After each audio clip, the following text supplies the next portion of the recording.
We've been exploring some of the talk and different accents and phrases in parts of Northern Ireland. You can travel only 20 or 30 miles in this part of the world and find a different accent and vocabulary. But the majority of people in the north of Ireland live in or around Belfast, where we do have a unique turn of phrase. It's more the way we string things together that confuses strangers.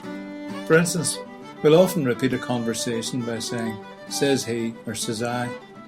So you'll get a sentence like, says he to me, is that you? Says I who? Says he you? Says I me? Says he I? Says I no and walked on.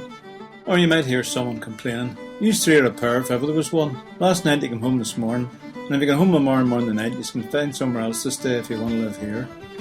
If you break that down into separate phrases, it actually makes a bit of sense. Sailortown was actually the old name for the area of Belfast around the docks. Belfast has changed quite a lot over the last number of years.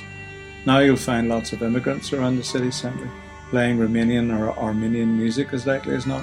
But way back before the Troubles, Belfast was a place where you'd find all sorts of unusual characters. Back in the 20s and 30s, there was a guy named Buck Alec, a violent man, a boxer and a wrestler, who got involved in a lot of dubious actions and spent some time in jail.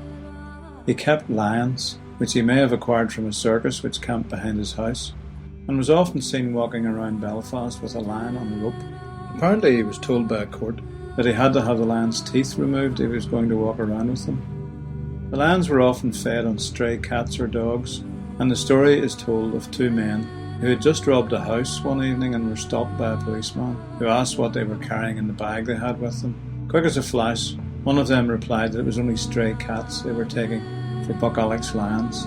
The policeman allowed them to carry on.